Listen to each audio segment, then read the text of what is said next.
Hello everyone, welcome to the third episode of the MCU Ranked review, where every week the three of us review every single Marvel movie in order, then rank them from the best to the worst. I'm your host, Hoodie. With me, as always, my co-host, Zero. That's me. And of course, the man, the myth, the legend, Kaiser. Hey. Zero, before we get started, did you know that they could be watching this video earlier than everyone else? The person watching this video right now could have seen it a whole week ago. Did you know that?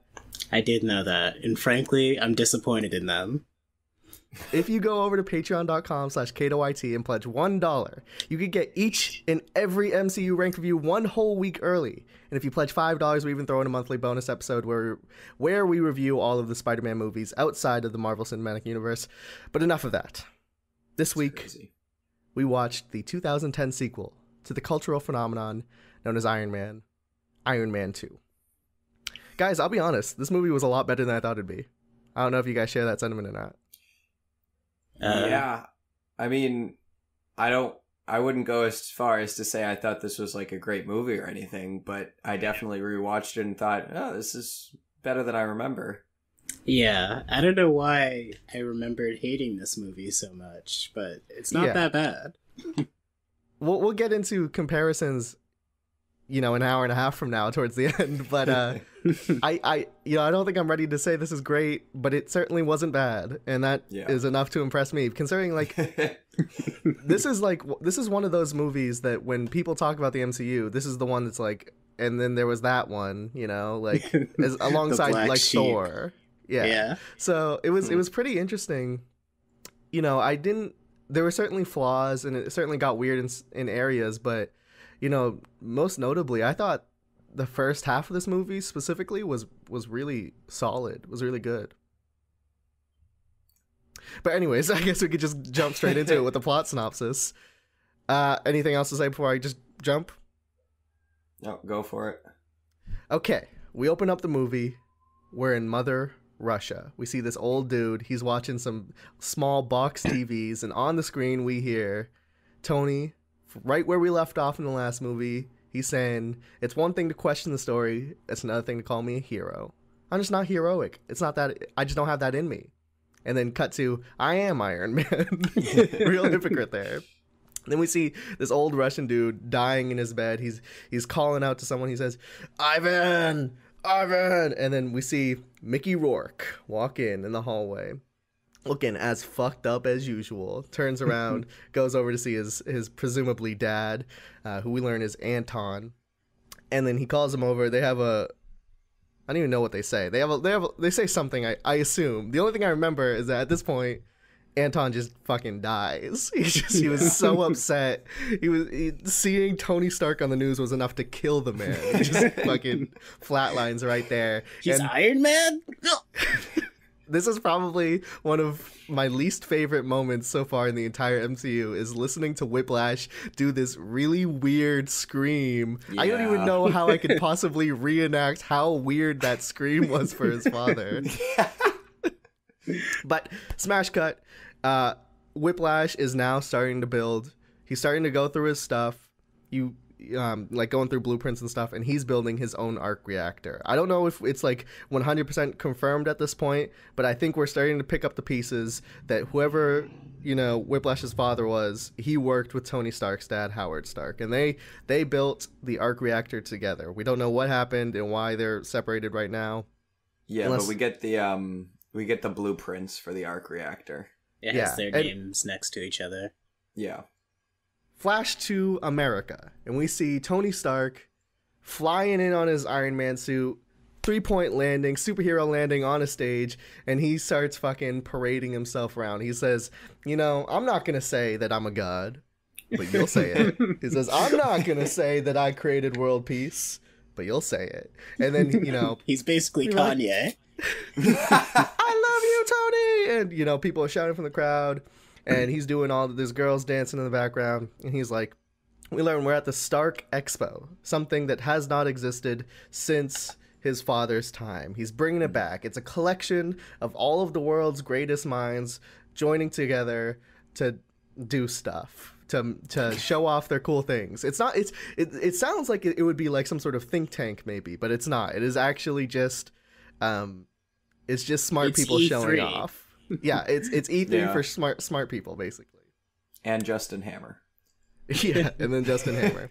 So we see, okay, so Expo's done. We see Tony starting to leave the place. He's being swarmed by people left and right. He's with Happy. We see Stan Lee and a Larry King cameo. Walks right by him. Then we see this new car with this beautiful lady. And, you know, Tony's trying to pick her up. And we find out she's there to deliver him a subpoena. He needs to be in Washington, D.C. the next day to be on trial for his Iron Man suit. So he does. He goes all the way to D.C. and next thing we know we're in a court hearing. I thought this scene was really, really great. Like, this whole court hearing scene, I thought it was so much of what I think everyone loves about Tony Stark. It was just him being, you know, like kind of fuck you to everyone else, just being a fucking playboy. And classic so Tony. He's in, and the people, the main guy, I don't know what his position is officially, but he says, you know, he's like, do you have a weapon? Yeah, Senator. Do you have a weapon? He says, no, I don't own any weapons. He says, well, how do you define the Iron Man suit? And he defines the Iron Man suit as like a prosthetic or something. And then we get into the fact that the government basically is fearing that other countries are developing their own Iron Man suits. And then he needs to turn his into the U.S. Army to do shit with it. And he's like, no, I'm not going to do that. Then we see Colonel James Rhodey, played by not Terrence Howard, coming in. And then they have this little scene, a bit of a nod to the audience. He says, Rhodey, I didn't know you were going to be here. And he's like, I'm here. It's me. Deal with it.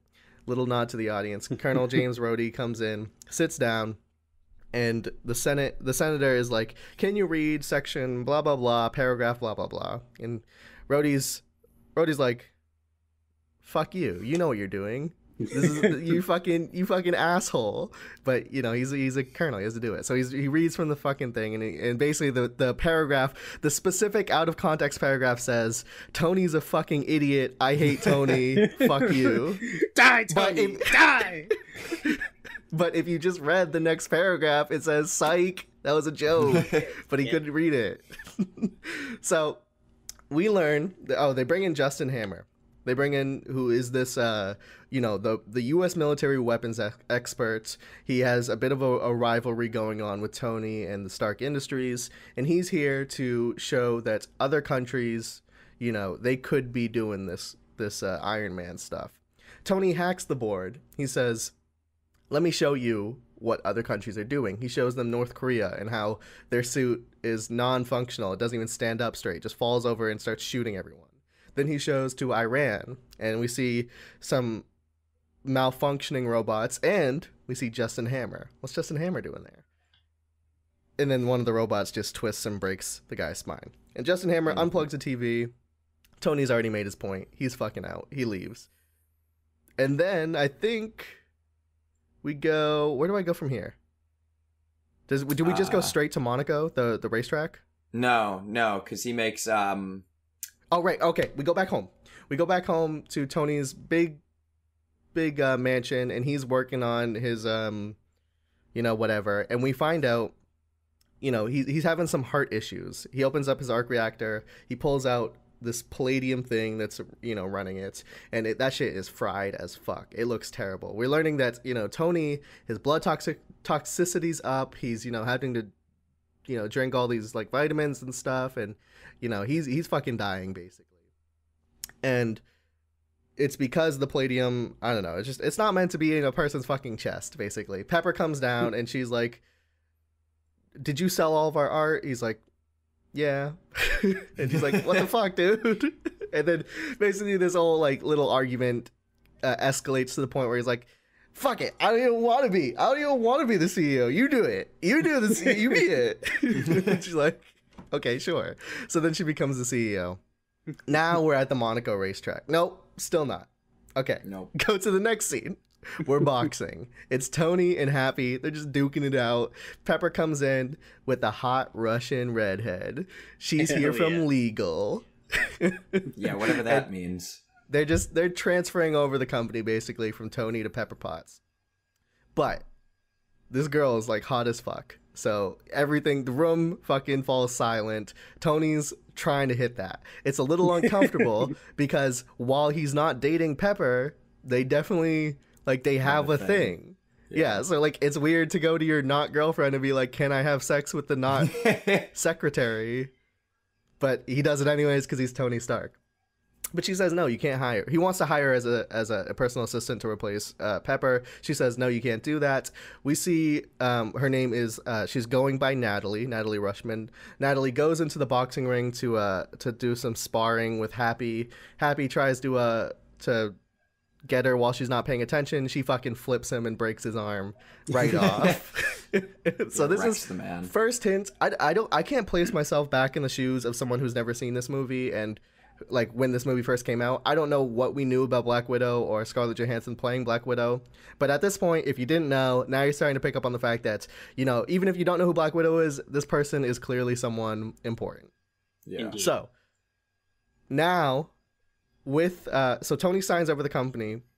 Last thing Pepper says is no, you can't have her as a personal assistant. Cut to, it's the Monaco racetrack. Very big deal, I'm sure. Never heard of it. He's there. He says, we're in Europe. Everything that happens in the next 20 minutes, just don't worry about it. We see Natalie Rushman walk up. Hi, Mr. Stark. Fucking Tony, player, hired Natalie behind Pepper Potts' back. They're going to sit down.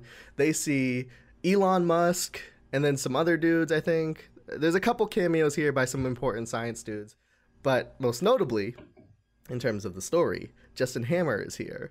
Now, Justin Hammer playing buddy with Tony, you know, trying to schmooze up to the boss because what we learn is that Justin Hammer, after that instance in the court hearing, has been let go by the U.S. military, and he's trying to get into the Stark Expo to show off some new tech. Also, I don't know if you caught this, Kaiser.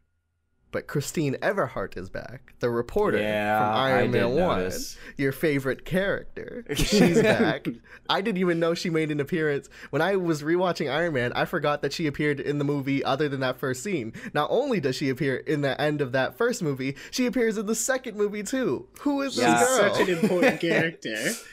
Yeah, I had totally forgot that she was even in this movie, and then I was watching and it was like, you've got to be fucking kidding me. They only have one really reporter in this universe. That's what you guys I gotta guess understand. so. Vicky Vale. All right, so Christine Everhart's here. She's as soon as she sees Tony, she's ditching fucking Justin Hammer like a fucking piece of old meat and says, "Tony, I want to get on that dick again." Okay, so Tony's like, excuse me, I'm just gonna fucking bounce. And they say some stuff. They have some banter between him and Justin Hammer. I don't think anything like super important said, but it's basically just saying fuck you to each other. Well, Tony leaves. That's basically where we learned that he's been let go by the government. That's the only important thing. Right. So Tony leaves. He goes to the bathroom to excuse himself. We see his toxicity level in his blood is getting pretty bad. You know, his tie's off. He looks disheveled. He's hanging over the bathroom sink.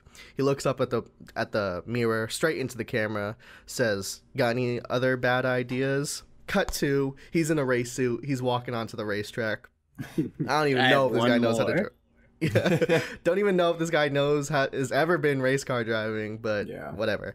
We get the impression that he might have, because in the first movie he had all those cars, so. Yeah, but you could have a car, like... Right. I mean, you can't just like cars and not be, you know, a driver like that, but... I'm sure... It's not enough of a stretch for me to have been like, wait a second. But it is like, wait a second. I maybe, you know, I fully believe that he could drive a race car. But like, this is a race. You're going to win? Yeah. I don't know. Okay. But he goes in. He says, fuck it, I'm going to win. So he goes in. He's on the race car track. We see him on the TV as Justin Hammer's still trying to get with Christine Everhart.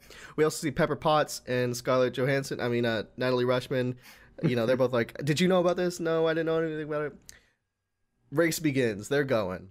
And then we see, off on the side, disguised as one of the workers, Mickey Rourke, the Russian master Whiplash himself, walking through. He fucking rips off his helmet. We get this really cool scene. He has his jacket on, but he walks out onto the racetrack like a fucking madman. Like, this is borderline cool. I mean, well, it's cool, borderline dumb because of how insane that is. Like, why did this guy is so lucky to have not been immediately killed. But he walks onto the racetrack, pulls out his whips, and then the electricity from the whips running up his back slowly burn away the jacket. That was really cool. Yeah, it looked cool, but all I could think is like, it's a little dangerous, don't you think? What if like your hair caught on fire? That's true. His hair is long and greasy. It would cause an oil fire. Be a bit of a problem. Okay, so you think a car might hit him. He fucking destroys that thing, whips it in half. It's done. We see on the people are seeing this on the news. Happy pulls out. Potts sees Happy with the briefcase. I know what the briefcase is. I assume that someone watching this for the first time probably like might know kind of that it's an Iron Man suit, but it is just a briefcase, and this would be the first time that we see Tony do anything sort of like really out there like this. So he gets the briefcase. They're like, let's fucking go. They get in the car. Now here's where Happy's doing some fucking weird shit. It's one thing for Whiplash to go on the racetrack and be like, I'll be fine. It's another thing for Happy, the security guard, to drive backwards on the racetrack. And this thing is thin. Like, this is not a huge racetrack. This is like, has 2 cars side by side at best. But he's fucking, I'll do it. I can fucking handle it. With the CEO of Stark Industries in the car. Yeah, why even bring her? Yeah. Why do you... But surely he could just bring him the suitcase by himself. Surely. But he's fucking driving. He's bobbing and weaving and bobbing. He's dodging everything. And he gets, and we see Whiplash go up to fucking Tony, destroys his vehicle, slowly walk up to Tony's car, get there. Tony's gone. He's fucking on the other side, runs up to him with the fucking piece of metal and hits him on the head. Doesn't work at all. Because the thing you gotta understand is that in Russia, they're just stronger. This fucking Mickey Rourke dude, I mean, like, he is fucking, like, he has no superpowers. Let's remember that, because some shit's gonna go down in a second. He has no superpowers. He is just Russian. That is it. Well, all right, hang on. I would say that in that opening scene, you do kind of get the hint that this guy, at least intelligence-wise, is very much on par with... Like, he does almost exactly what Iron Man does in the beginning of the first movie.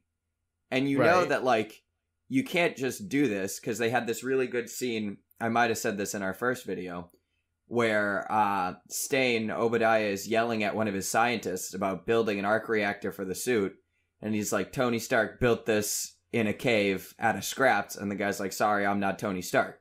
But this guy is Russian Tony Stark. Like, he just builds an arc reactor, makes these whips, and goes out there. As smart as Tony Stark and as strong as a tank. As strong as a Russian, so... So he gets hit on the head with this piece of metal, fucking does not care at all. Starts whipping Tony left and, right. Tony's getting fucked up here. Suddenly, looks like Tony might get, like, killed or whatever. Happy comes in out of nowhere, smashes Mickey Rourke into the wall. And, you think, wow, that probably would kill a man. You think that. But not in this case, because he is perfectly fine and he starts destroying the car. He's fine enough to be perfectly functional, not fine enough to aim. It's that old, you took out my aiming system. Gosh. So he starts destroying the car. He's missing everyone, though. Tony is like, pass me the football. And Pepper can't seem to pass him the football. But finally, the fucking briefcase gets thrown out. Tony puts it on. Bam, he's the Iron Man. Really cool transformation. First time we've seen like a really out there Iron Man suit donning. Yeah. Considering this is only the second movie, but fairly cool. He starts fucking up Whiplash. They get into a fight. But it's back and forth. It's honestly pretty brutal, because the thing about these whips is like, well, I think a whip inherently is already... the connotation of a whip is like, Jesus Christ getting destroyed on his back and stuff, and like slavery and stuff. So I already think a whip is like, seems pretty brutal. And now this thing is like electrically charged. I'll give it to them. I don't know much about Whiplash. I don't know if this was like a movie unique design, but not bad. I think it's pretty cool. Yeah, I thought the design was good. He's whipping Tony, you know, he's fucking just hitting him over and over again, and Tony's just hitting him back, and they're fighting. I love fights. And, that not so big CGI fight. And then I basically fucking Tony just wins. That's basically it. He wins. And then what's important is that actually no. We'll get to that in a second. Tony wins. He's arrested. Or not Tony's not arrested. Whiplash is arrested. And then I think, if I'm correct, we just cut to the prison scene. Am I wrong? Yeah, they drag Ivan off laughing, and then he goes straight to the prison in Monaco. And okay, yeah. I guess he knows French.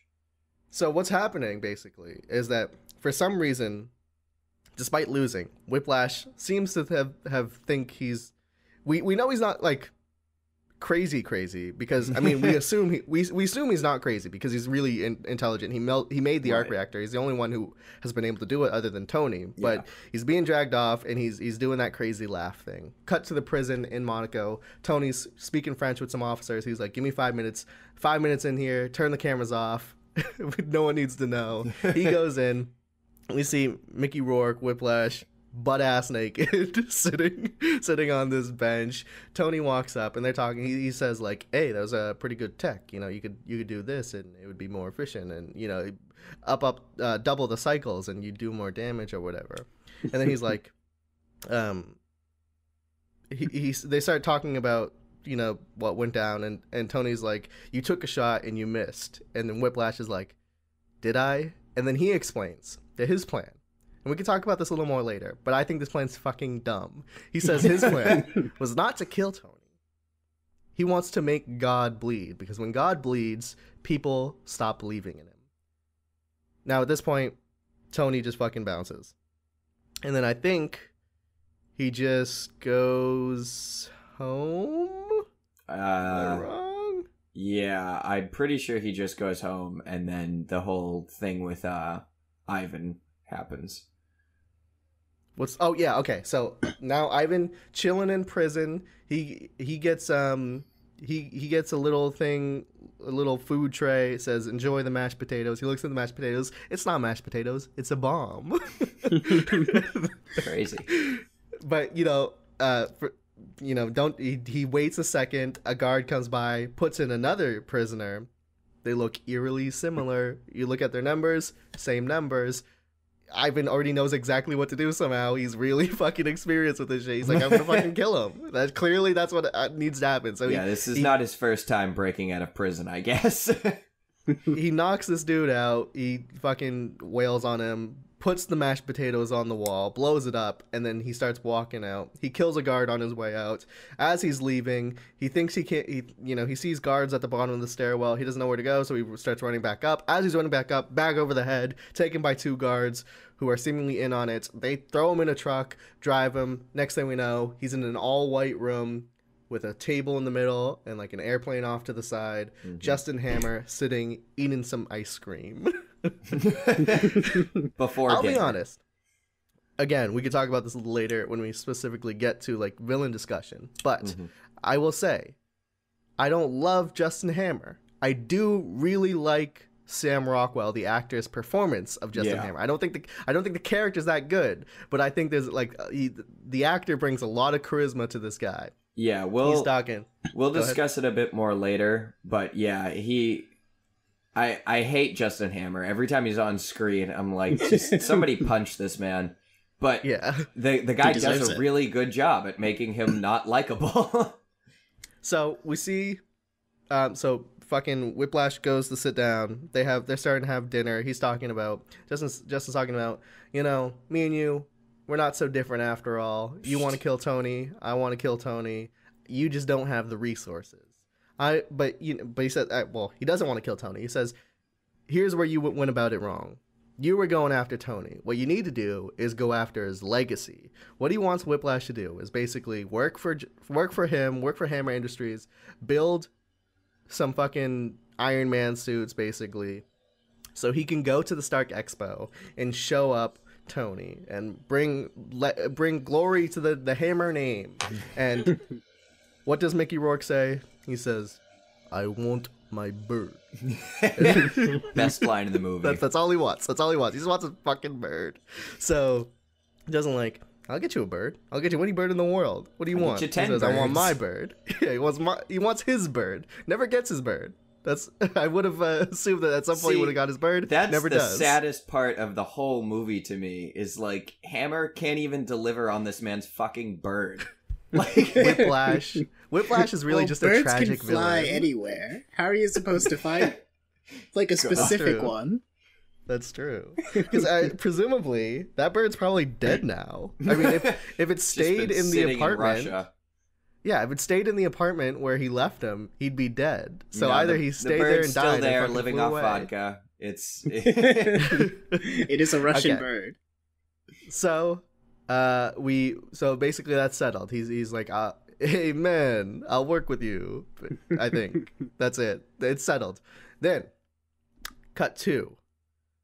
Tony at his place, and then I think I might be skipping a little too far ahead. So tell me if I am. He's fucking dying. He's like really really fucked up, and he's having a conversation with his assistant Natalie. Am I wrong here? They're just having. I think you're on the right track. They have this conversation. If I'm wrong, then whatever, deal with it. They have this conversation where, you know, he's like, if you thought this was you learn that it's Tony's birthday. He says, if you thought this was your last birthday, what would you do? And my God, does she say something that I can't even? Jesus Christ! She's like, well, I'd do whatever I want with whoever I want. I'm like, oh my God. Yeah, she basically spends that whole Oh scene my making God. innuendos, and you're like, Yeah, oh. she hands him a drink. She says, hands him this little martini. Says, "Is this dirty enough for you?" I'm like, oh my God. Oh Like, my damn, God. girl. She knows she can reach Tony through his penis. Yeah, I mean, well, we know this is Black Widow, and Black Widow is a smart girl. She fucking knows Tony's weakness. She knows my weakness too. She never even met me, and she knows my weakness. God damn. So Tony, now here's what you think's gonna happen, and credit to Tony at this point. You think, okay, he's gonna fucking, you know, take this girl to bed. Oh, yeah. No, he just throws a rager of a party, and at this party, you know, he's in the Iron Man suit. He's just fucking things up left and right. He's shooting things. He's, you know, there's a DJ in the back. Everyone's fucking going crazy. Topless girls, and then Pepper comes up, and Pepper's like, you know, trying to end the party, and we see Tony, you know, trying to get with Pepper. So that was I thought that was a very sweet moment. You know, Natalie is like, do whatever you want with whoever you want, and what that meant for Tony was trying to get with Pepper again. So I thought that was really sweet. While staggering drunk, but yeah. So, you know, Pepper is just getting annoyed at this point. She's ready to go.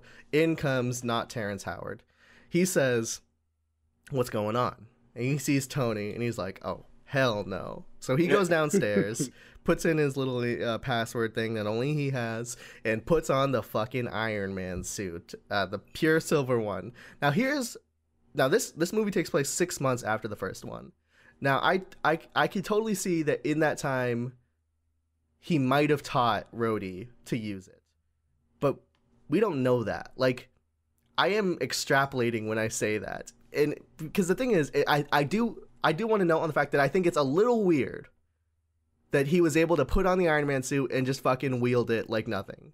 Because so I kind of had a problem with the entire scene. Because hold on. Okay, well, let me get to the end of the scene, because I also have some problems with it. Yeah. So he puts on the Iron Man suit and he's like, everyone get out. Everyone fucking leaves. Then they start getting into a little tussle. I also don't really like the scene. As they're fighting, he says, you know, Tony's like, put on a fat beat so I could beat this guy with whatever he says. He wants a fat beat. Yeah. He wants a fat beat. That's what's important. So they start they start fighting to Another One Bites the Dust by Queen. And, you know, it's a fucking back and forth, all culminating to a scene where Tony's laying on the ground, Rhodey's standing above him, and they both are pointing the blasters to each other. They both haven't used the blasters yet. They're pointing the blasters at each other. Tony's like, fucking fire, shoot, shoot. if you want to be, War Machine, then you got to take the shot. And then, Rhodey's like, don't make me do this. And then they both fucking fire at the same time. Kamehameha fucking blows up. And then everything's fucking destroyed. They're both, or Tony's knocked out, but as Tony comes back, he starts seeing things. He sees Rhodey standing perfectly fine, and then he flies away. All right, let's talk about that scene for a second. One, I don't like the fact that Rhodey was so... It was clear that Tony knew the suit better. Like, that was 100% clear, because it opens up with both of them going through a wall, like flying into a wall, and Tony is able to stabilize himself to land properly as to where Rhodey just fucking falls. And that already showed to me, okay, yeah, Tony is better at this. But at the same time, Rhodey is clearly very good. He knows how to do it. He's clearly been in one of these before, and then the scene ends with him flying away. So he has a fair amount of experience with this suit, and I thought that was just kind of weird, because where we left off in the first movie was not only did Rhodey not use the suit, but he was like, I don't even want to know about the suit because it's like a liability, because I'm in the U.S. Army. So I don't know. I thought it was a little weird that we were just jumping to the fact that he is where he is. Other thing I didn't really like, CG not that good. CGI. It looked silly. And I think as a whole, this movie's fine. There's nothing wrong with the CGI in this movie. But that one scene, it just felt a little plastic. If it looked a little like, I don't know, rubbery. And I don't know, it looked like fucking the punching robot game that kids play. Oh. Yeah, I forget what it's called. But I don't know. It didn't really look that good. What did you want to say about robots. it? Yeah. What did you want to say about it, Kaiser? So, all right. I'm the thing about Rhodey is, of course, he also has to work for the government, and so that was kind of his thing when the first movie ended. He was like, it's better that I don't know, because the government's gonna pry me for secrets if I know too much, But he's here right now on behalf of the government to talk to Tony and make sure that he's not going to be a liability, or at least that's the impression I got. And of course, he gets there, and Tony's there in the suit, drunk, and he's like, no. So what does he do? He doesn't try to do any, he gets Pepper to try to stop the party, and then when she can't stop the party, he's like, I just have to put on a suit. How was that the logical next step for you? I'm just gonna put one of the suits on and go confront him? Really? That, I mean, that was your solution. I guess you could say that. It worked out. But takeaway from this scene before we move on, takeaway is that everyone saw Iron Man at his weakest. This is Tony, he's fucking the famous alcoholism that we get from just what we know of the character through the comics. This is where we first really starting to see it. I mean, he's always been a drinker. That's, been clear, but at this point it is clear that he has a fucking problem. Anyways, he flies off with Rhodey flies off with the suit, goes to the U.S. military, lands, and says, "I got a gift." Now, I don't know, is this legal? Did he not just steal? Wasn't this the point of the Senate hearing? Was hey, you can't don't take my property. Yeah. And then it was unresolved, but they just took his property. Yeah, well, that's what I was making the point about for the last scene. Is so his logical next step was to take the suit. He's there to make sure that he's not going to be a liability, and ends up just stealing the suit, and it's it's ours now. Also, isn't the suit powered by his arc reactor? Why would he I didn't. Oh, sorry, keep going. I was just saying, it seemed that he hadn't. So he had 4 suits lined up there, and I was like, does he just have a spare one in all of them? Because that seems a bit convenient. That is what I noted on. I was also like, well, hold on. If in the first movie we had talked about this, was that he could not use the suit because there was no arc reactor in there, then there would need to be an arc reactor in there this time. So I was specifically looking out for that, and I saw that yes, every single suit had an arc reactor in it. Yeah. So he just had a bunch of them lying around. Anyways, he's in the military now. He says, I got some shit for you guys. It's the Iron Man suit. They said, call in Justin Hammer. We're fucking weaponizing this shit. So Justin Hammer comes in, and he's like, I got guns on guns on guns. And he's fucking pulling out everything. He's got a grenade launcher. He's got a fucking pistol. He's got a machine gun. He's got he's got crazy shit all over the place. Got the ex-wife. And all he wants in return, I don't know. I think he just wants to, mess with it. I don't, what I forget. What is Justin Hammer getting out of this? I think. Well, he gets to show it off at the expo. Right. I don't know if that's all he wants. Maybe like some partial ownership is involved there. Yeah. So I think like it's Justin Hammer's. I think it's property of Justin Hammer leased out to the U.S. Army at this point. I think that's maybe that's what he wants. I'm just gonna fucking say that. That makes sense to me.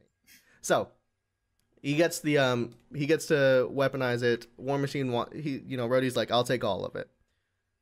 Then we cut to Tony Stark's in the Iron Man suit on a donut, just eating some donuts. We see good old Samuel L. Jackson, Nick Fury, walk up saying, "What's up, dude? What are you doing? Get off the donut." And Tony's like, "Yes, boss." They both get off the donut and go inside. Tony's like, "Where are the workers? There's no one here." Suddenly, focus in. Natalie Rushman, a.k.a. Natasha Romanoff, walking in. And of course, you know it's a Black Widow scene, so the camera is focused in on her ass. As she walks. Give the people what they want. Yeah, of course. I almost kind of feel bad. It was like, really? Do we? Yeah, like this is gonna like show her back. I mean, listen, I find Scarlett Johansson attractive, but like, wow, that is really fucking. We don't do that for Tony Stark. I mean, I never see the scene following Tony Stark's ass as we walk by. Yeah, that's true. Well, if anyone, we do it for Captain America. Oh, of course. Maybe I'll have to keep an eye out as we get to the Captain America movie to see if that ever happens.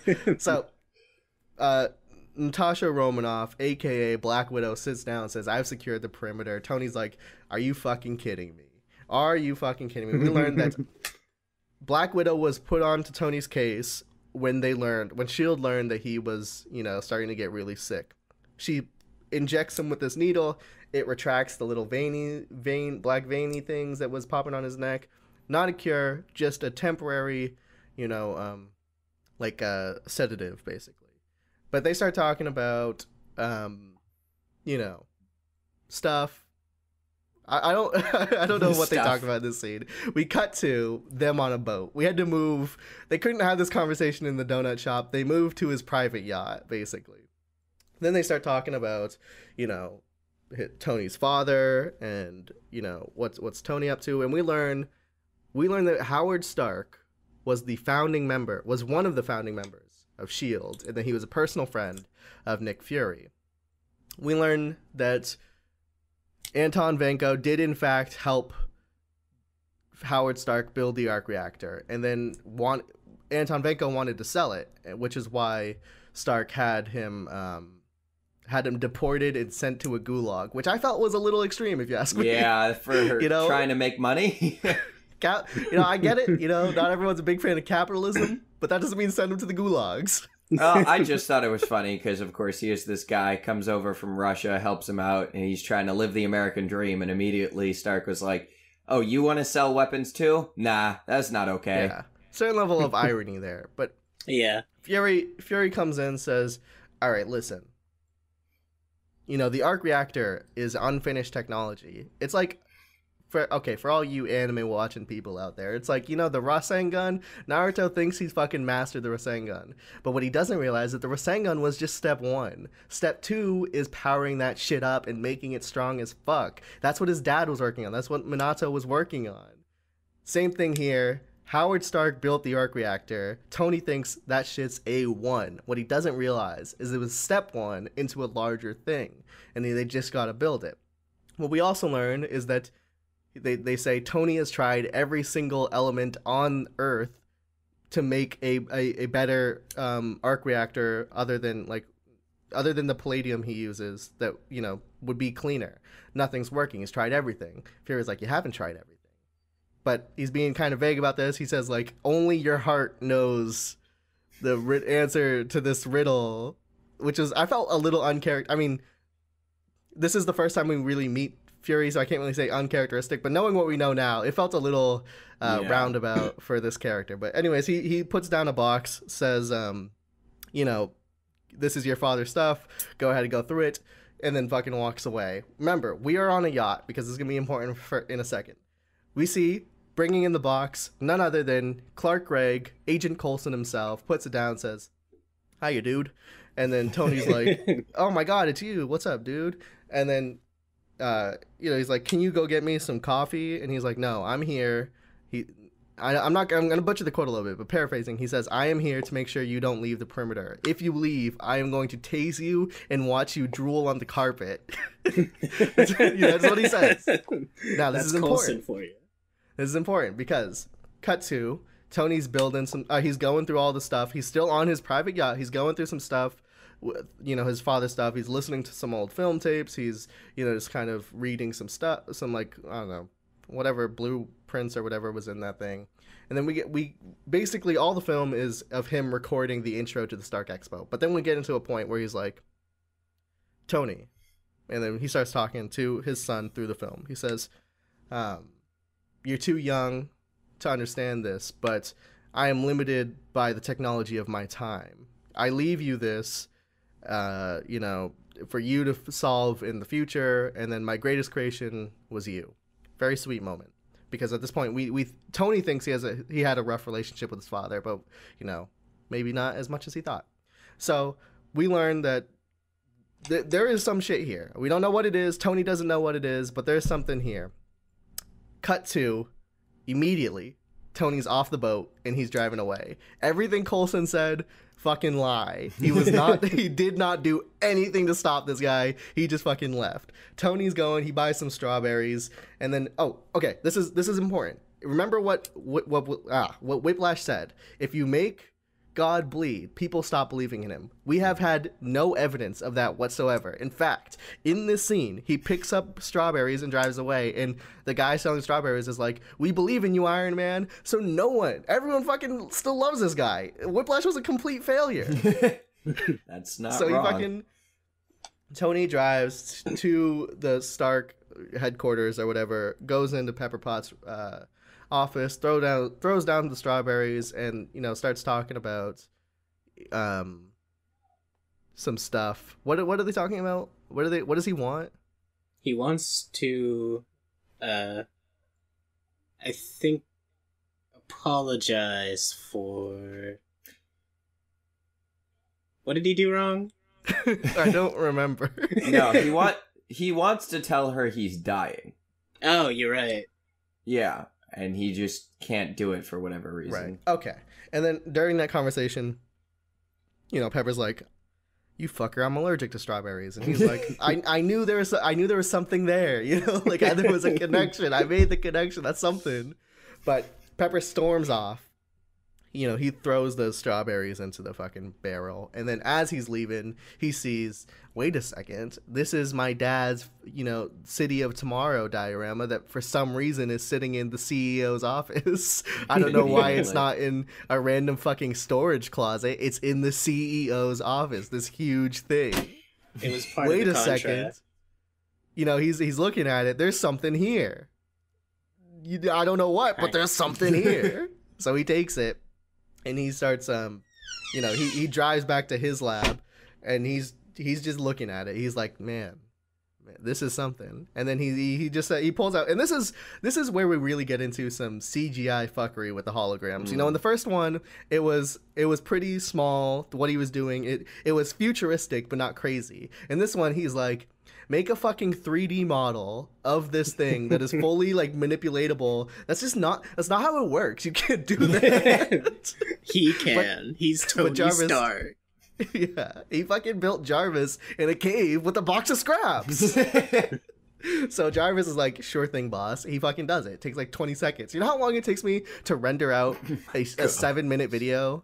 An hour and a half. This guy fucking makes a 3D model of this thing in 10 seconds. Whatever. He's like, he pulls it up, puts it on its side, and is looking at it like, man, that suspiciously looks like an atom. I'm just looking at this thing and that's an atom. I mean, I see it right there. I'm like, what the fuck are you talking about, Tony? This is not an atom. That would be so stupid, because why would someone be so cryptic about their message? Why would your father try to hide an atom in the fucking whatever this map is? If how would he even know that his fucking assistant wasn't just gonna throw it away? How would they know that? Why would they hold on to this? Why would it be in Pepper Potts' CEO's office? Why would it not? This is so dumb. Why does that make sense? But he's like, nah, this is an atom, dude. And he's like, get away the trees, move the pathways, fucking take out the Belgian waffle stand, and bam, he's right. It was an atom the whole time. It's a new element. Holy crap. And he's like, Jarvis, let's make this new element. Let's just fucking do it. You know, let's just fucking synthesize a new element. It's crazy. Why not?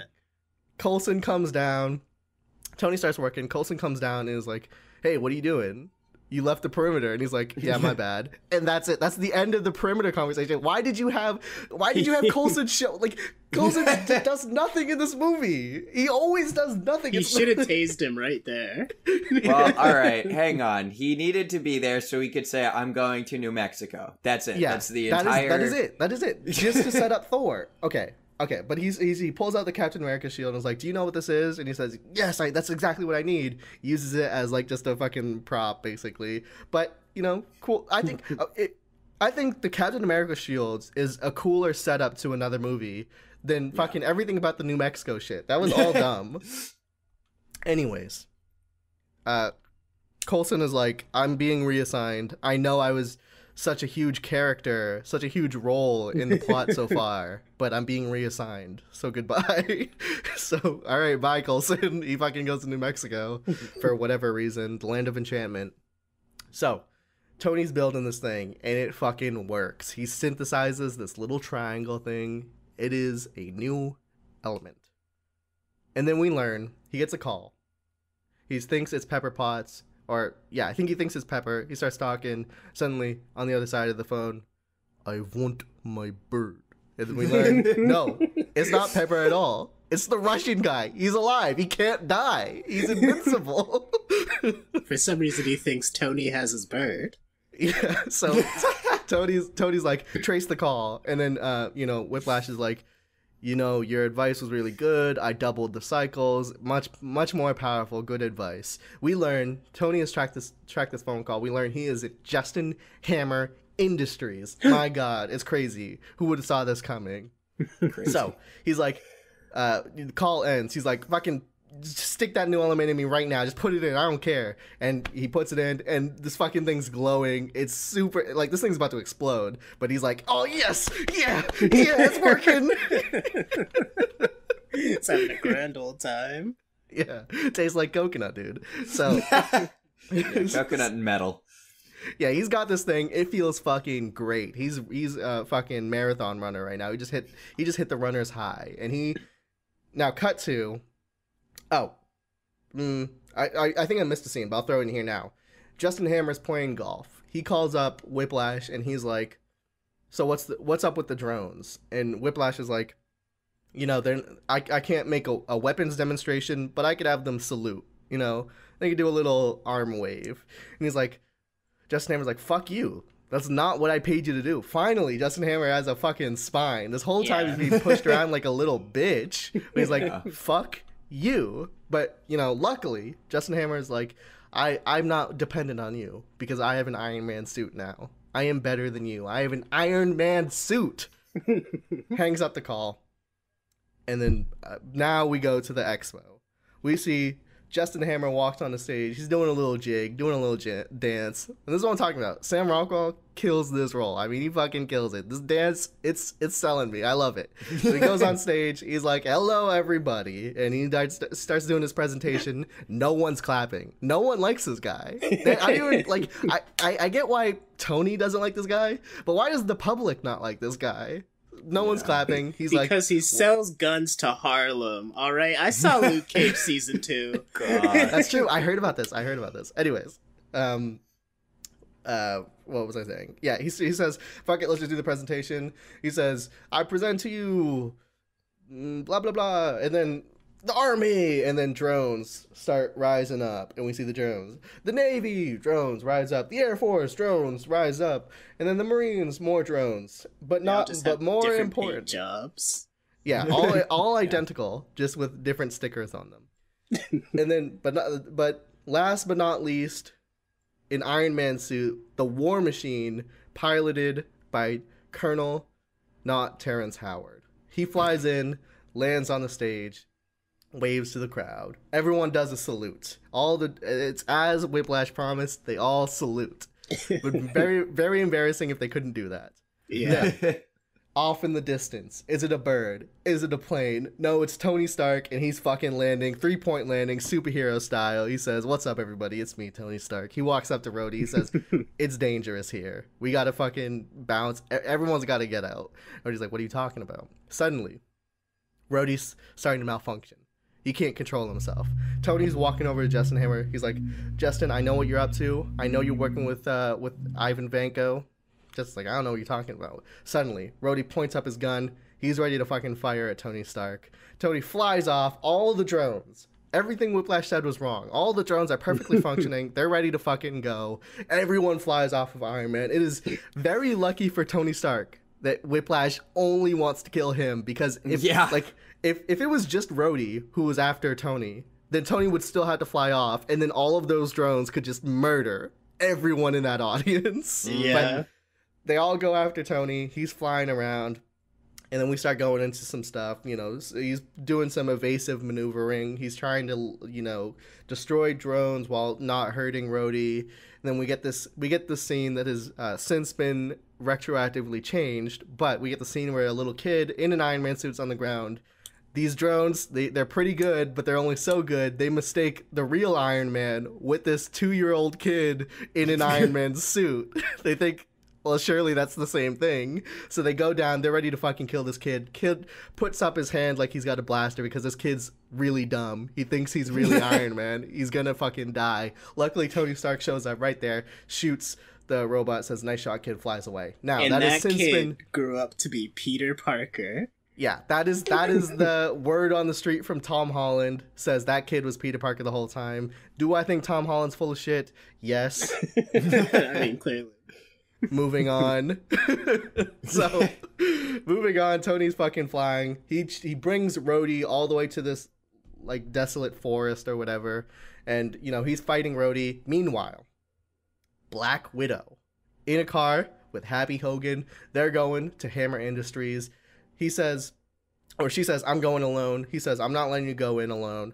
So they start, they fucking rush in. One guy runs up, one security guard. Happy's like, "I got this." Starts fighting him. Meanwhile, Natasha walks past, starts fucking dismantling everybody. She's fucking shit up. This was so cool. I really like Black Widow in this movie. We can talk more about that later because I have some stuff written down, but I really like Black Widow in this movie. This scene was really great. She is destroying everybody. As she's doing that, we cut back and forth from her to Happy Hogan as he's in this intense 1v1 fisticuff fight. You don't know who's gonna win, but he's edged now a little bit, and then he starts losing again, and then cut to Natasha killing 8 people, hanging 2 dudes from the ceiling. Cut to Happy. He's fighting, he kicks the guy in the nuts, throws him over. "I did it!" Looks over, everyone in the hallway is dead. Okay. Well, it was funny because I was watching this, and of course, she kicks ass, and Happy's like, "Oh," but all I could think was, like, compared to what she does later on in the series, I thought that scene was a little slow, like the combat. I definitely think that they pick up the pace later on with other movies. In comparison, in what comparison? Because I'm trying to think of other Black Widow scenes, and she does not get many. So, I mean, I guess it's easier to do with the CGI, like in Avengers. Like, I just feel like a lot of her combat here is comparatively not as. I mean, she's also got a gun. All right, well, we'll hold off on this conversation because it may pertain to something I want to talk about later. So hold that thought. All right, so Happy and Black Widow, they go to where they think Whiplash is. They walk in. All they see is 2 dudes hanging from the ceiling. Whiplash has escaped. But Black Widow's on the case. She's an excellent hacker. So she starts hacking the mainframe, getting into Rhodey's suit. Fucking reboots the suit. Rhodey's fine. Great. Back to with Tony. They say, "Tony, you got people coming in." Tony and Rhodey are talking. They're like, "All right, what's the plan?" Rhodey's like, "We got to get a big gun on that hill over there." So they both start walking. It's like, well, hold on. No, I'm the big gun. That's me. I don't know where you go. And they're both saying this at the exact same time. It's really funny. Then finally, he's like, "All right, Rhodey, you go do it." So Rhodey's going over to be the big gun. Tony says he's gonna stay there. Rhodey's like, well, no, you can't stay here. This is the kill box. Suddenly, drones fly in. No one has moved. All this planning meant nothing. All the drones fly in. They land and they're ready to fucking kill. And we get the coolest scene so far. I'm fucking saying it. This scene was awesome. The coolest scene in this movie, in Incredible Hulk, in Iron Man. I don't know, maybe for the next 5 movies. I don't know. We'll see. But this scene was awesome as Rhodey and fucking Tony just tag team and destroy like 20 fucking drones. And we get the scene where Iron Man fucking says duck, and then he does this 360 and fucking lasers fly everywhere and he fucking destroys everything, and it's fucking amazing. And Rhodey's shooting bullets, and you can see, like, despite both being Iron Man, like, despite both having the same suit, basically, there's so very distinct, different fighting styles. You know, like, yeah. Rhodey is all about, he's basically just a bulky dude with a gun, and then, you know, if something gets close, he'll hit it. But, like, Tony, much more, like, loose, flexible, you know, he's shooting shit, but he's also getting in a lot more, like, melee, hand-to-hand combat. Really cool. I thought the scene was amazing. They destroy everything. Suddenly, they think, we did it. We fucking win. Natasha's like, you got one more on the way? This one looks a little different. In comes, Obadiah Stane. I mean, Whiplash. But, I mean, can you blame me for making the mistake? Because we have another fucking villain in a fucking Iron Man suit. It's always got to be the fucking same thing. They always got to do it. They got to do it. Not only is he in an Iron Man suit, he's in a bigger Iron Man suit. Yeah, it is just fucking Obadiah Stane's suit. It's basically the same thing. God, fuck. And after that really cool scene against the drones, we get this scene, which is comparatively pretty disappointing. Yeah, I mean, it's this one lasts like 30 seconds, and it's just fucking it's over in like one hit. Basically, it is just Whiplash hits them both, and then, you know, has them both on each side, and then they're like, you ready? Yeah, shoot. And then they fucking Kamehameha and blows Whiplash up. Bam, that's the end of it. And then all the drones are about to explode. They learn everything's about to explode. Somehow Tony knows, oh my god, I'm sure Pepper Potts is still with the drone. So he fucking goes Mach speed. He runs to her, saves her life, flies off to a rooftop. They start talking. She's like, I want to quit. I can't do this. It's too much stress. And he's like, that's cool. And then they kiss. They kiss. And then we see it's Rhodey. He's on the other side of the roof. For some reason, you know, he says, I was here first. Somehow they both coincidentally just landed on the same roof in the entire city. Okay. But anyways, it led to a good moment. It led to a good moment. You know, Rhodey's like, you know, you guys look like fucking seals or whatever he said. Yeah, it was seals fighting over a grape. So that is the end of, I think we just cut to credits at that point. Am I right?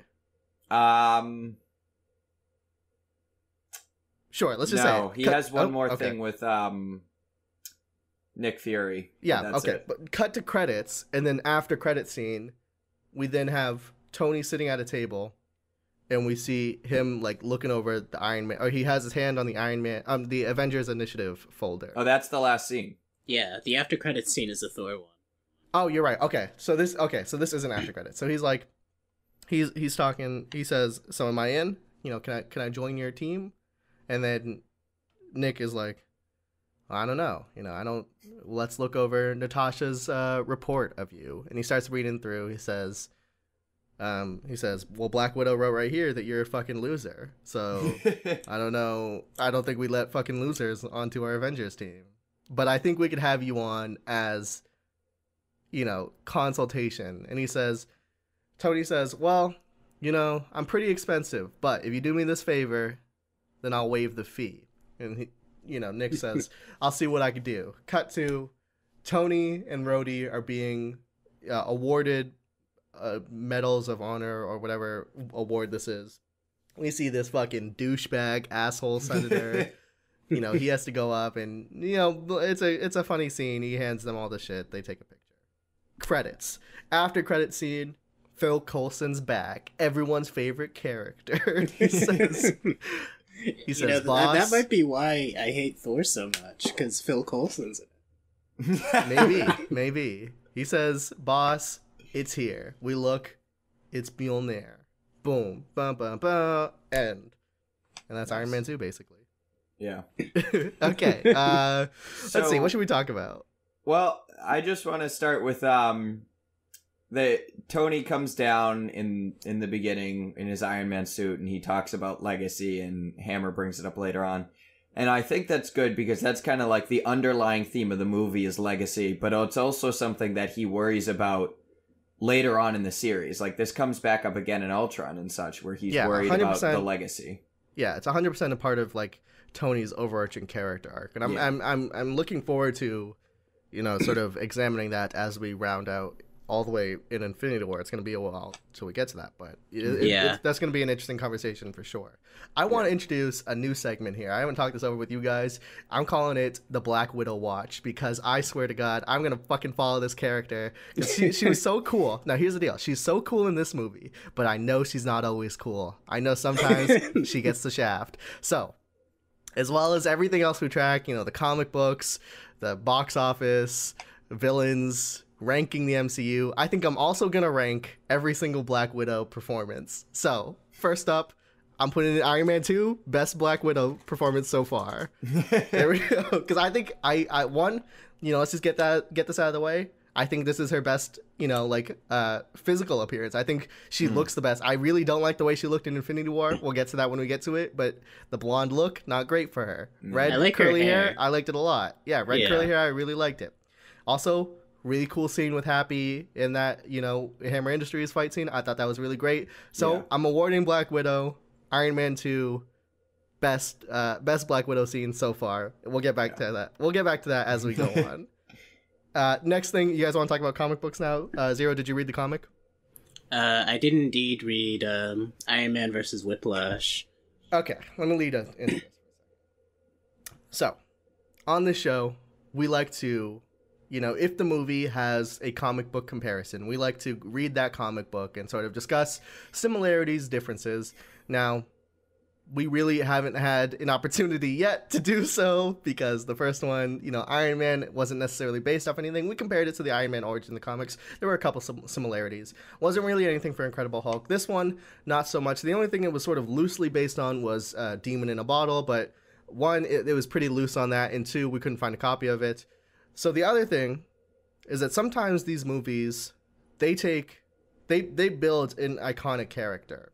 Sometimes they don't, but sometimes they think they do, which might be the case for Whiplash. So what happens all the times is that the comic books will take the film characters and put that into the canon. So, like, for example, while people will say that Robert Downey Jr. embodies Tony Stark, I think you have to admit that the Tony Stark in the comic nowadays is much more modeled after Robert Downey Jr. So, like, there's and then I think this is also pretty noticeable for, like, Peter Quill also looks a lot like Star-Lord looks a lot like what's his name, Chris Pratt now. Yeah, nowadays. And then this also happens a lot for the Agents of S.H.I.E.L.D. show, where it's like the main character of that is now in the comics. Agent Coulson, now in the comics. So, with that said, this is not a direct adaptation of the movie, but it is the Whiplash we see from the movie. Basically, that character has been put back into the comics and somehow. That is what Zero has read in Iron Man versus Whiplash. Zero, go ahead and give us a rundown of that.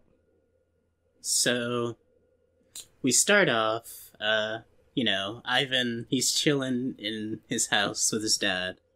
And, you know, outside they hear some commotion. They see fucking Iron Man flying around over the city, raining fire and destruction on all the buildings, all the innocent people. They're like, this fucking son of a bitch. So, you know, Ivan, he grabs his strap, as one does. He goes outside to face the mighty Iron Man. Literally, his house gets blown up in a second, and he gets, like, set on fire. But, you know, they're in Russia, so he just rolls over on the snow and it goes out. Yeah, this guy's invincible. He's invincible. And yeah, the invincible Whiplash. He tries to fight Iron Man, but he really just has like a gun, and that's not really gonna work. So Iron Man kills a bunch of people and leaves. Now, we flash forward to Tony Stark in court, and they're, you know, hey, what's going on? Why'd you destroy that innocent town? And he's like, look, guys, it wasn't me. And they're all like, but it was Iron Man. And, you know, he's like, guys, I'm being framed, as obviously he is, but no one's gonna believe him, obviously. So, he ends up getting sent to prison. As all this is happening, Ivan, he's like, my dad, my friends, everyone I know, they're all dead. It's all Iron Man's fault. I'm gonna kill him.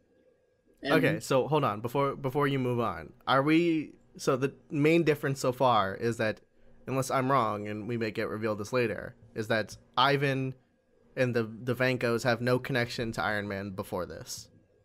Seemingly, no. It seems like he has a more direct reason to oppose Tony in this than... So no arc reactor funny business? None of that? Not really. I imagine it's just because the arc reactor isn't such a big deal in the Marvel comics. Okay. But, so, Tony ends up in prison, and he starts building his own Iron Man suit to, Oh, you mean Ivan? No, Tony. Because Tony got Tony's... imprisoned for the attack on that Russian city that Ivan's from. Okay. And he starts building his Iron Man suit to break out.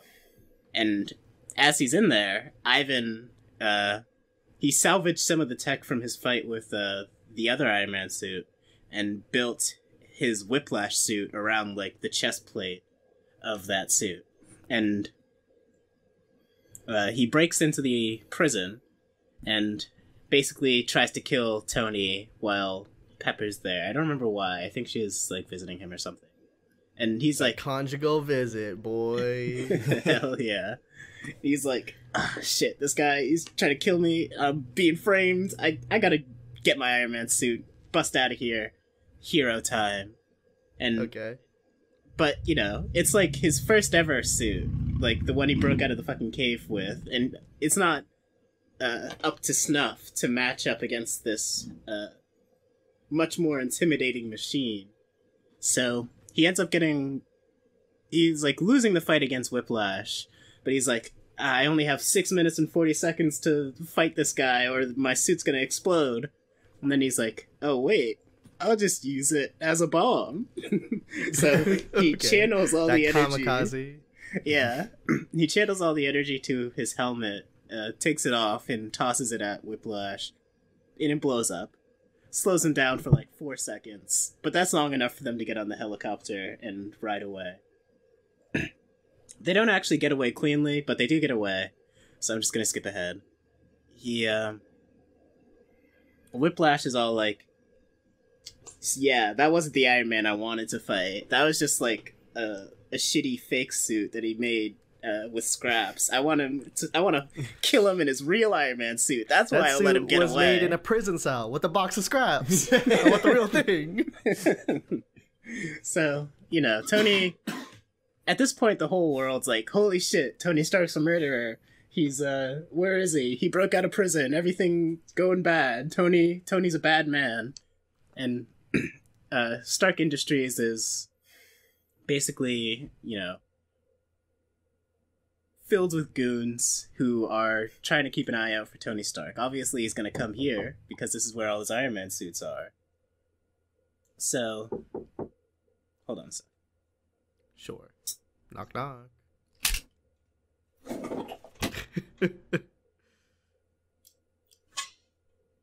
I'll leave this in. I'm not going to cut this in. This is gold right here. Welcome back. Zero. Thank you. Where was I? Well, all the goons are in his building. Yeah. So Tony and Pepper, she's basically being the guy in the computer chair for Tony in this excursion. He's trying to break into his own building and steal his Iron Man suits and break out. He has this elaborate plan. Don't really need to go into details, but he gets into his vault. He checks previous recordings of security tapes to figure out how the hell these bastards stole his suit, because you need his specific biosignature to use any of these Iron Man suits. And of course, this is the comics, so it's clones. There are a bunch of Tony Stark clones who stole a bunch of Tony Stark suits from his facility. Sure. And, he's like, okay, well, where are they? He tracks them down to this base that AIM used to use in Japan. And he's like, all right, I'm going to go to Japan and, get my stolen tech back. But little does he know, or maybe he does know, Ivan Benko Wait, hold on. Okay, this whole time I was thinking, this is the plot to something. I've heard of this plot before, kind of. This is the plot to Teen Titans Go to Tokyo. Oh, Is yeah. it? This is the same thing. Because am I wrong? Didn't someone get framed in that movie, and then turns out that they're making like ink clones and stuff? Yeah. This Was is the it same Robin? thing. Yeah. Huh. Okay, keep going. Well, yeah, so Ivan Benko was listening in on his conversation with Pepper the whole time as Tony breaks out of Stark Industries with his Iron Man suit, which he, managed to get back. And he's like, okay, he's going to Japan, huh? Well, I'll just meet him there. And then Tony and Pepper switch over to a secure channel, and they're like, all right, he was listening. He's headed to Japan right now. We gotta settle it all in a final showdown. And Tony gets there first, of course, breaks in, finds all the hidden Iron Man suits that they stole from him, and Whiplash shows up like 20 seconds later. He's like, oh, I'm gonna kill you, Tony. And Tony's like, no, don't you see? I'm being framed here. And he's like, that's exactly what a serial killer would say. He's like, that's a good point. But, he sees all the fucking Iron Man suits that are hidden in this facility. He's like, huh, maybe you are being framed. So, as it happens in every comic that is character A versus character B, they team up, fight the real villain, which is revealed to be, honestly, I don't even know. It seems like it's just some goons. Some dude. It'd be who a had the sick ability to prank clone. if we imitated Tony Stark. Made him look like a murderer. I All think, right, so they team up. Did they just win? kinda, sorta. They, take down the facility, but then, at the end of it, Ivan finds out these guys are, in fact, they specifically ordered the murder of his father. And he's like, you pieces of shit. So he kills the guy, or, I think Tony stops him, actually. He tries to kill the guy, though. And then, as they're fighting, he's like, I'm gonna kill everyone who had a hand in my father's death. Everyone who's responsible for this order. And you for making the tech. And Tony's like, come on, man. You know that's not my fault. We had a whole bonding moment. But, they fight. But they're fighting in, a burning building type situation, so the rubble falls between them and one of them escapes. Okay. Oh. Is that the end?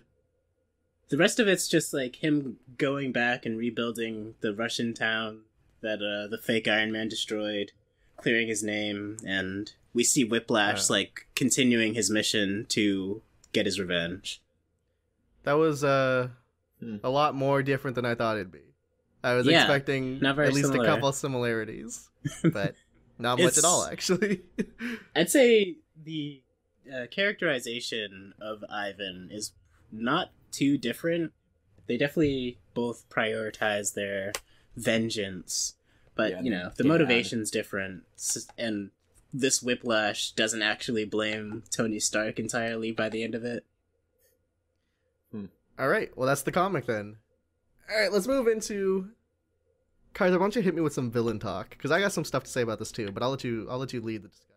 All right. Well, I think I had to think for a while because there's really two villains in this. Of course, you have Justin Hammer and you have Ivan, and they both play very different roles. I think the line where Justin says, you and I, we're almost the same guy, and my first thought was, no, you're not. You're not even remotely Not at similar. all. Yeah. And I want to say that the guy who played Justin, I don't remember his name, but Sam Rockwell.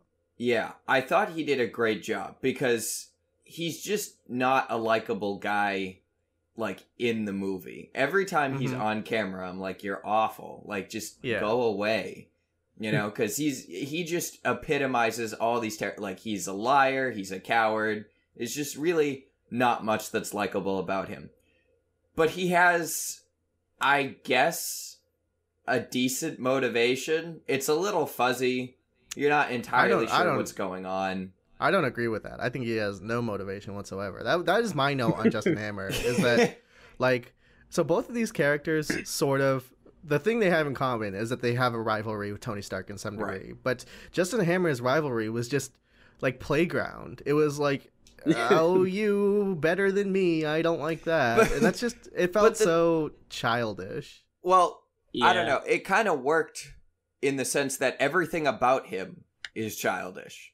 Like, everything about this guy, and that's why I don't like him, is because he walks around and I'm like, there's almost no difference between you and, like, my 5-year-old sister. Like, but okay, so the thing that is in my head is that, well, yes, he is very childish, and that seems like it was intentional. I did not empathize with him in any way. I did not feel for his cause. Now, here's what I compare it to.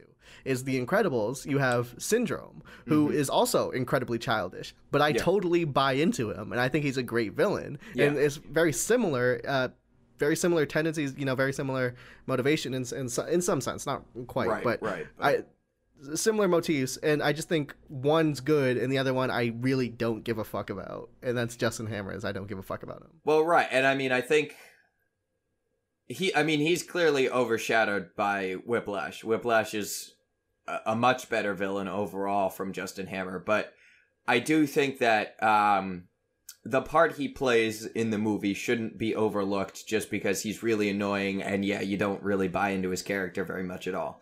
I do think that, like, you don't really buy into him, but he is,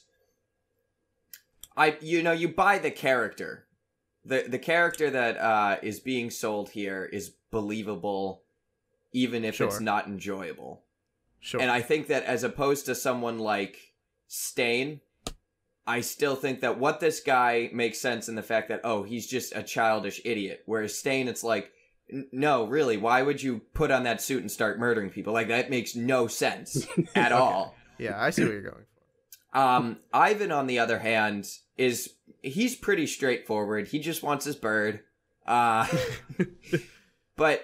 you know, you get the sense, all right, you're maybe overreacting a little bit about your dad, but he seems a little unstable.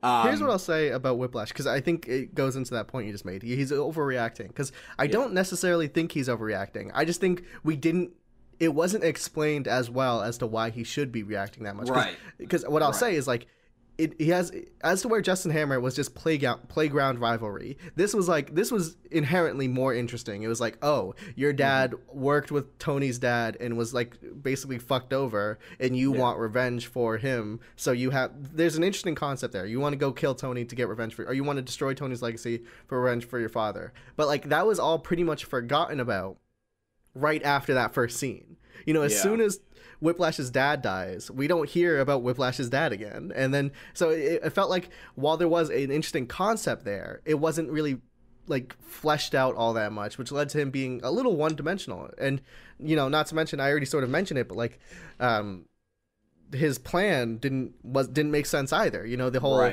don't kill him, just, you know, hurt his legacy, because you didn't hurt his legacy. The only thing that might have hurt Tony Stark's legacy was the fact that he got drunk and had a party, but that wasn't because of Whiplash. You know, everyone's still, and even then, that didn't really negatively affect him at all. Like, at no point in this movie do I feel like the public is against Tony Stark, and that was Whiplash's entire plan. So in that regard, it's like, well, I think for the first half of the movie, I think his plan was more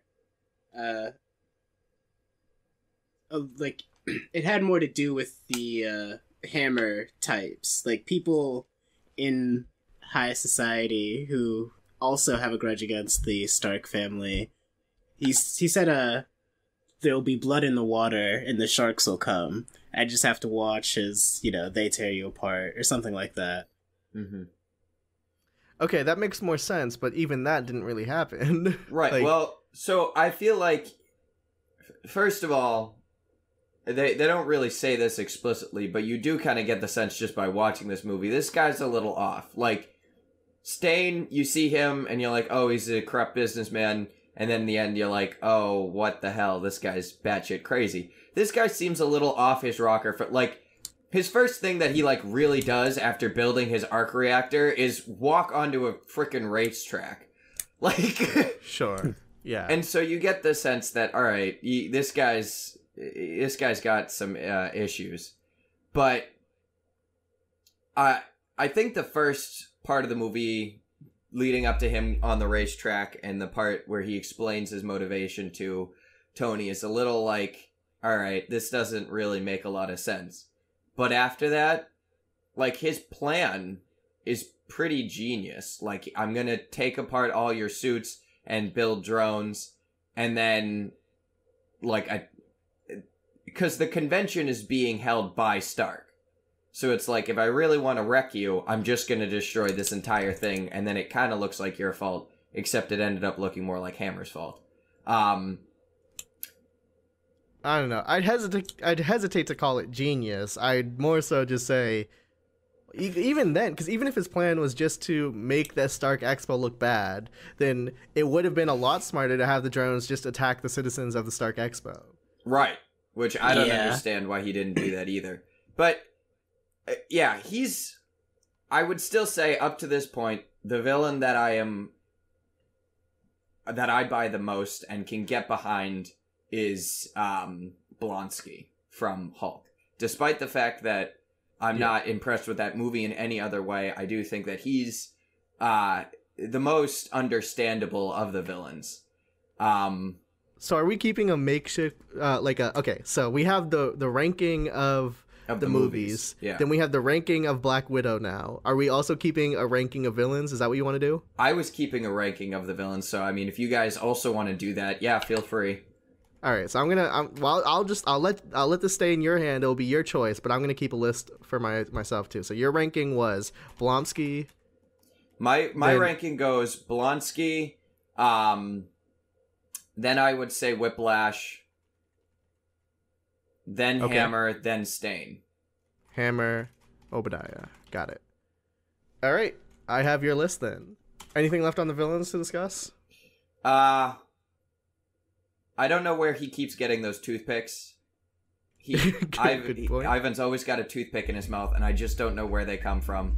I'm sure that really weighed into his ranking. Yeah, that did. I was nearly pretty beat amazed. Blonsky. Yeah, I was pretty amazed by his ability to always find a toothpick. Yeah, that's pretty much all I've got for the villain segment here. So we've noted. Well, I've noted on this before, and we've all sort of agreed is that the past two movies have been good 2 acts, bad third act, and then we predicted that would continue to happen as we go into the MCU further and further, because that's just kind of like the super. It even happened in like outside of Marvel with like Wonder Woman. That was still an issue. So going into this one, I wouldn't even say it made it to the second act before it got bad. I would say it was the first half of this movie, and then it was like some of the second act ended up being bad. Specifically, what I'm going to say is like everything leading up to the stuff with the new Adam, everything leading up to, where he discovers that his dad hid this Adam in the city. I think everything before that was great, and then everything after that started getting, that specifically to me put this into like crazy fantasy science mode, where it's just like, I don't know. It felt like the construction of the new element just felt weird, and I didn't really get it, and I still don't understand why Howard would have done it like that, and I don't think that was very good. And then we start going into I don't know. We started, not to say that there aren't good moments in the third act, because I really enjoyed the Black Widow scene. I really enjoyed Rhodey and Tony fighting all those drones. But I think just as a whole, I think the story really started to take a hit there, because what I expected when I was first watching this movie, because going into this, I was like, well, this will probably be better than Incredible Hulk, but I don't think it's going to be good.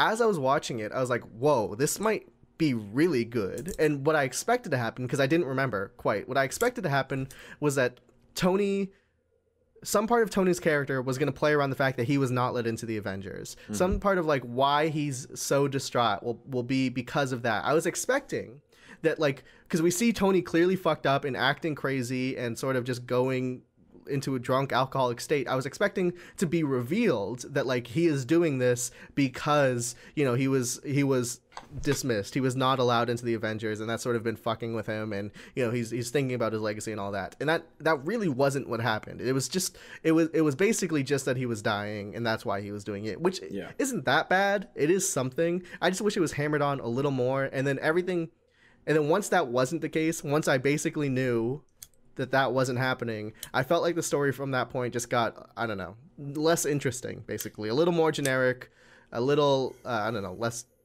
depth. I don't know a great adjective to use here. I just didn't like it as much, basically. So what I thought about the movie was if you step back as far as humanly possible and look at the plot from the broadest possible view, it makes sense. I think it makes sense if you compare it to the first one and how things naturally progress. And I think that's the thing that I like most about this movie compared to the other two that we've seen, is that everything that happens, even if it doesn't really make sense on, like, when you look at the different scenes, like, why would his dad do it like this?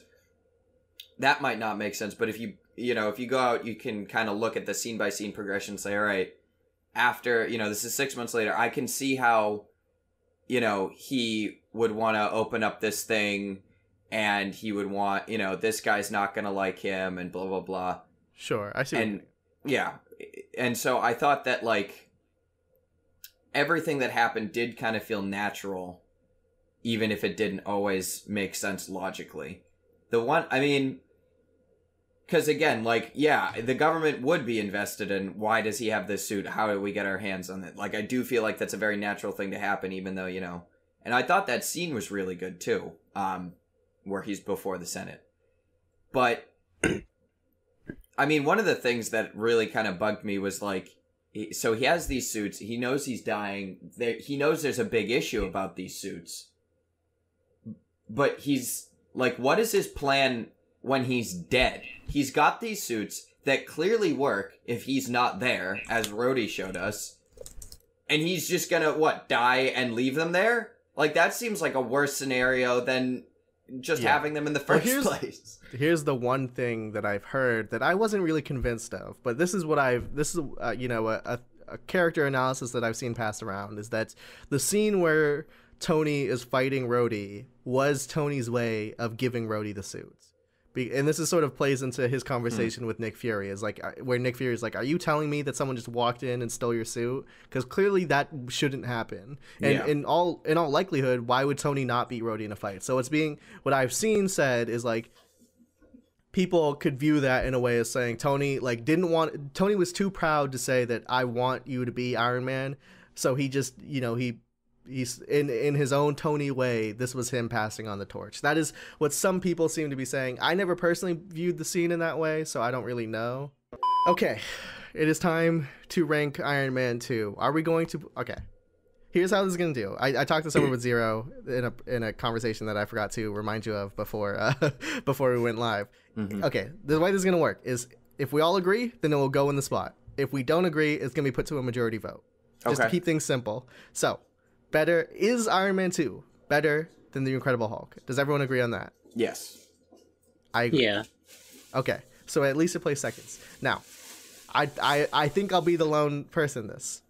Is it better than Iron Man? I'm not convinced, but I certainly think there's an argument to be had here. Because, you know, in my Iron Man, as I said in the first review, my Iron Man perspective is a bit colored by how much I had to rewatch the movie and how slow that ended up being for me. But I had a fair amount of fun with this movie, with Iron Man 2. I thought it was really fun. I thought some really great fight scenes. I thought it introduced some really great characters. Introduced, you know, the famous, not Terrence Howard. We had Black Widow. You know, I think it was fairly interesting. And the villain was a step above Obadiah in a sense. And I think, you know, it was the first act of Iron Man better than this? Maybe. But I think, I don't know. I think I could see an argument for Iron Man 2. What do you guys think? I see where you're getting at. I think excluding the villains from both movies, Iron Man 1 would probably win out. But I think the villain subplot is more pronounced in this movie, to be sure, especially because there's like 2 of them. Yeah. And and they do a better job this time around, so I don't know. I don't know myself. I don't even know if I'm ready to put that vote in for, for myself. Yeah, so. no, I totally get. See, on the one hand, and I didn't rewatch the movie as much as you did, but I did watch Iron Man like 3 times, and I enjoyed it, whereas I only watched this one once, and it was pretty okay. So, on the one hand, I do feel like this movie has a lot more about it that's solid and that's that I don't want to say makes sense, but seems natural, as opposed to, you know, the bad guy just going crazy at the end just because. So all right, I'll get this started. I'm gonna say Iron Man is better than Iron Man 2. I'll just make my I think there's an argument to be had, but I think when it comes down to it, and when we go on, I think Iron Man I think it's better. It edges out just barely for me. So Iron Man 2, for my vote, is gonna stay in second place. Zero. I think this might be recency bias, and you know, the fact that we rewatched Iron Man 1 like 3 times also has something to do with it. So I do think I'm better. Wait, how is that recency bias then? I think, well, I'm coming from the position of, well, I kind of enjoyed this more than I enjoyed the last rewatch of Iron Man. Okay, so you're ignoring your recency bias to say that Iron Man was better. Yeah. Okay. All right, that puts it at majority, but Kaiser, just, you know, for the sake of it. Yeah, just to round it up. I mean, okay. So I rewatched Iron Man like 3 times, and yeah, one of the things that I keep in mind when I'm watching these is I'm intentionally picking them apart. I'm not just sitting down and enjoying a movie. I'm analyzing it so that we have, you know, topics of discussion. But I think that I've watched Iron Man a couple times, and I think that overall I still enjoy the movie, even though I picked it apart and it doesn't really make sense. I feel like if I watch this movie 3 more times, I don't think I'd enjoy it as much as I enjoy Iron Man after seeing it 3 times. So if you gave it a similar treatment, you would you'd probably be on Iron Man's side. Right. I think I'd be. So I'm going to say Iron Man 1. So, okay, so the list, as it stands, Iron Man 1 is number 1, Iron Man 2 is number 2, and The Incredible Hulk is number 3. That's going to do it for this week's MCU Ranked Review. If you're watching this as it goes up public on YouTube, then you could be watching next week's episode right now by heading over to patreon.com/KTOYT. Otherwise, we'll be back next week with the 2011 classic Thor. All right, bye, guys. Goodbye. All right, see ya.